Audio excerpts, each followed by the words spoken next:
Hey YouTube, wanted to show you our new fish room. Room's not very big. We rent the house right now.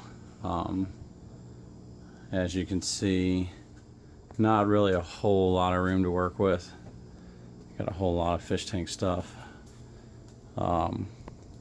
So I ended up building a 10-foot rack that is able to hold 6 40-gallon breeders, and then 10s and 20s on the tops if you stack them front to back. So we'll start over from the far side. We got a 46-gallon bow front grow out tank. We got a 29-gallon with our ruby red breeding group.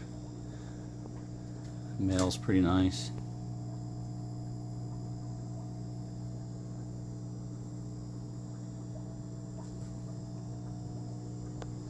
Above them we got 3 10-gallon tanks. One of them's empty. Right now one of them's a quarantine tank, and the other one has some ruby red fry where we put our tumblers. See if I can get these guys. And then moving on, we got our fry tanks. That's a 15, 20 long, 20 long. We got some ruby red fry in here. Actually quite a few.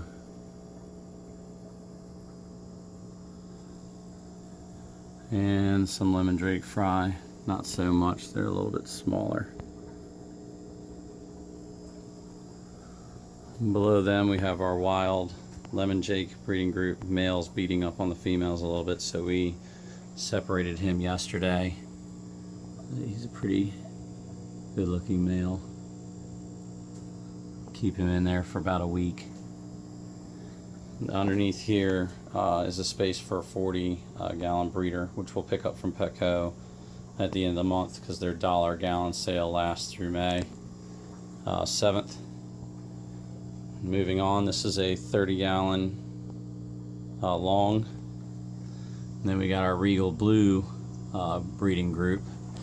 I don't know if you can see him. He's a pretty good looking male.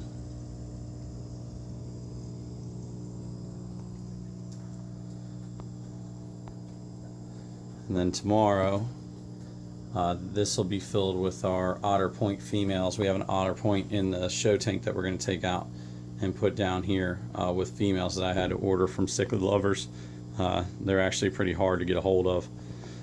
And then above that, we got 2 regular 20 gallons and another 15-gallon.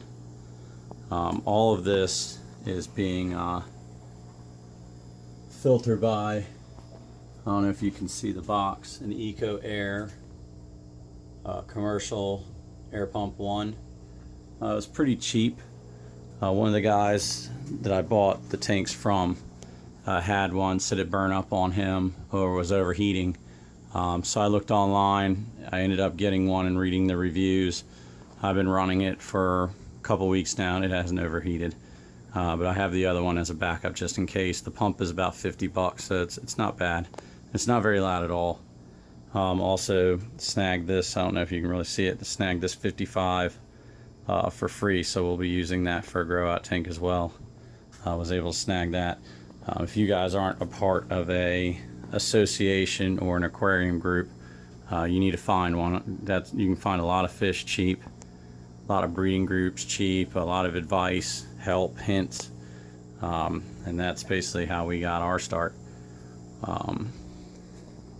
Got some substrate over here, coral rocks, extra filters, medicines, foods, and that's pretty much the gist of it.